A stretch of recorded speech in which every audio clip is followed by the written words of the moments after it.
Creators on YouTube and TikTok are incentivized to not talk about subjects that don't pay. Captain Obvious, right? If we talk about family-friendly content, we're more likely to get boosted by the algorithm that wants engagement, but the right type of engagement. Like wedding cake shops in the deep south of America. They love engagement, but not all engagement is created equal. Look at YouTube's trending page. It's not always the most original or most viewed video, but it does give us a clue as to which topics or subjects they want more of. If creators don't stay in their lane and they talk about things even slightly outside of the nebulously termed advertiser-friendly topics, they can become age-gated, shadow-banned, or removed completely. I want to take a minute to talk about censorship, self-censorship, money, and the methods creators are coming up with to bypass algorithms in order to have an adult conversation with their audience. Part 1. Free speech. On platforms like YouTube and TikTok, you can technically say whatever you want.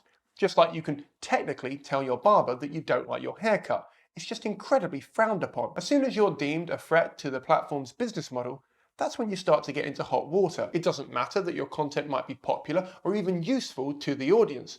Their main priority is their bottom line. And that's the bottom line. Why? Because Stone Cold said so.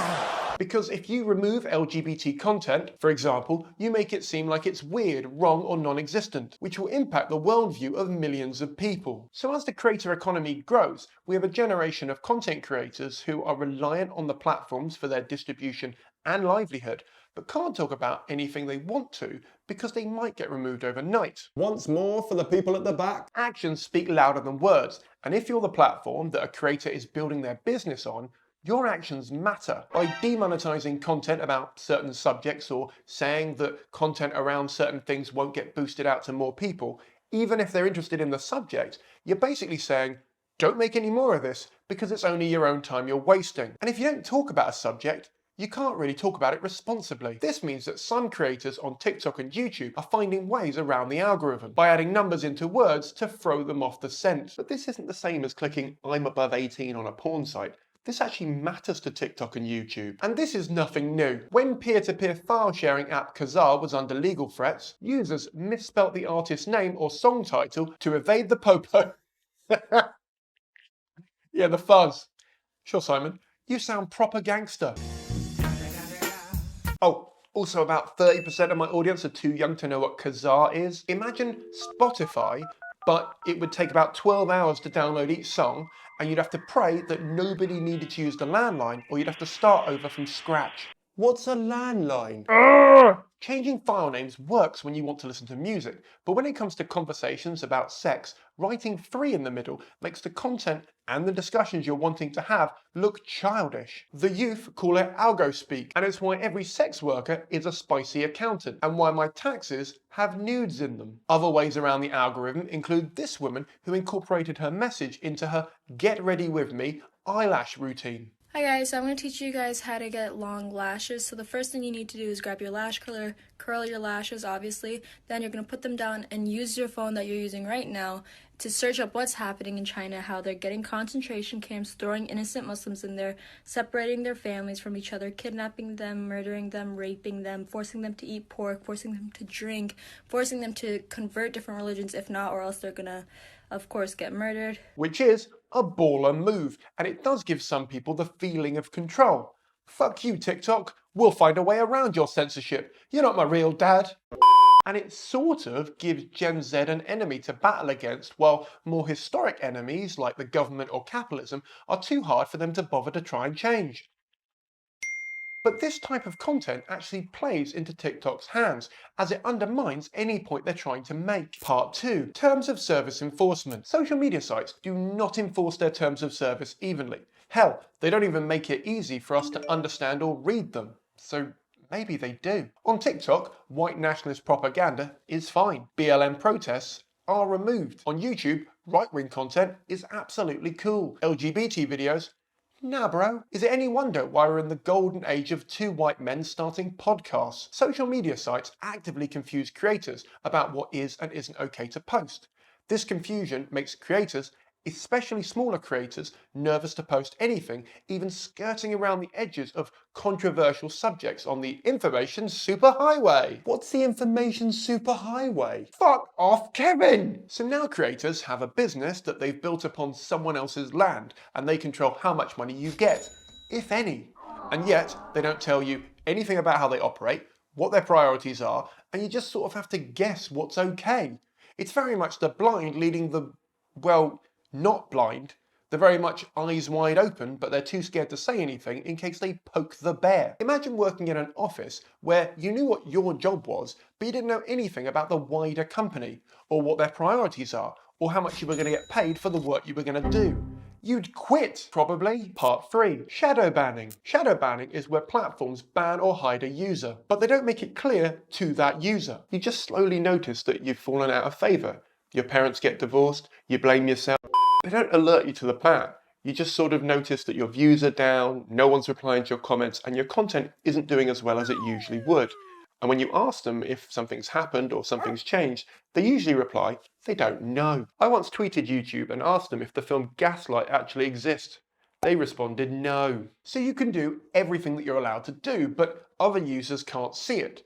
It's like having an invisibility cloak at the worst possible time. Like in Harry Potter. Yeah, I thought you'd get that reference. People can find you, but only if they search specifically for you. We don't even know if this is automated or not. Does a human sit and watch all the videos and say this is good for us or this isn't? Or is it done by an AI bot? I'd argue it's probably done by AI for most users, as it would take millions of people to watch every video uploaded to their platforms. And given that most videos on YouTube don't get any views ever, it wouldn't make sense to put someone through that torture. At a certain level of subscribers, I'm sure they have a person moderating all the content they're putting out, but it's not clear. And that's not even taking into account the fact that they can change the rules at any time for any reason. Incidentally, if you'd like to help me get to the size of a channel where I'd get manually moderated, you can subscribe right now and like this video. Oh, and I also have a subreddit, Discord and Patreon that you can join so we can have conversations about subjects like this, and I can tell you directly when I put out new videos so I don't have to be dependent on the algorithm.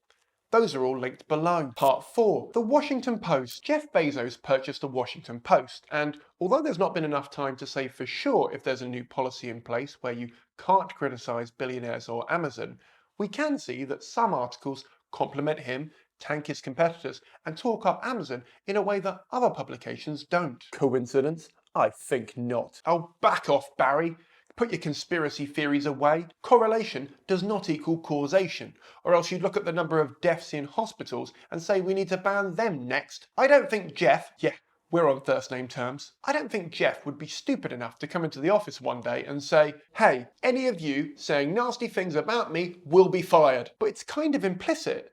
Like, if you worked for a farm, it's not in your contract that you can't tweet about the state the battery chickens are living in. But if you do, it's likely to not be received well by your boss and they might fire you. This leads to something far more insidious than censorship, which is self-censorship, prejudging the audience and the platform before you've even decided what to create. People who hate billionaires will need to leave the Washington Post, in the same way that people who feel restricted on social media platforms leave as well.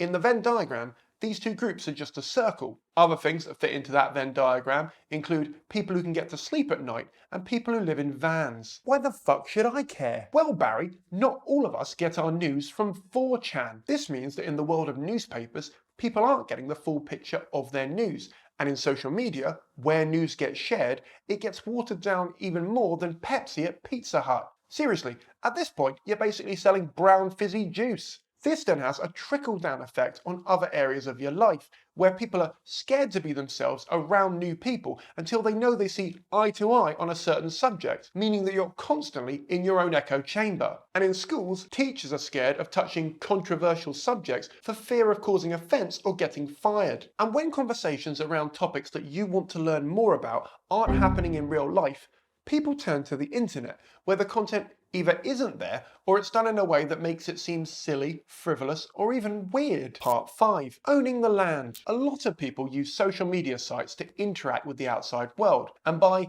a lot of people, I mean Gen Z and your mum who just discovered Facebook Marketplace. And some of this content is educational. It's not all conspiracy theories. Sorry, Barry. But currently, most places we have discourse are either explicitly censored or implicitly self-censored, which is having an impact on art, culture, education, and society. Look, I'm not arguing that every platform owes us a voice, because they don't. This isn't The Little Mermaid, and you're not Ariel. I'm just saying that if platforms are going to create a culture of expression and a creator economy built on their websites, they need to be more transparent about what we can and can't discuss. Because right now, we're all misspelling words in an attempt to learn how to fist each other, and that's a dangerous game. And sure, there will be some people who use these guidelines to run up to the line and then cry that their freedom of speech was infringed upon when their crappy edgelord comedy was taken offline. But that's a price we have to pay. If you don't want sex talked about on your platform, say that. If you don't want LGBT stuff talked about on your platform, say that. Or if there's some sex, race, or LGBT topics you don't mind us talking about and making content around, tell us that, and we'll try and meet you in the capitalist middle ground here. Ultimately, creators are building businesses on land that's rented, and if the landlord wants to boot you out, they can. They're a private business. But when you make an account, why can't we just select what category of content we're going to be making, and you tell us, hey look, here are the top rules you need to obey, or this is going to be a very short dance. I'm not asking for the world here. I'm just a creator, standing in front of a platform, asking them to be clearer with their terms of service.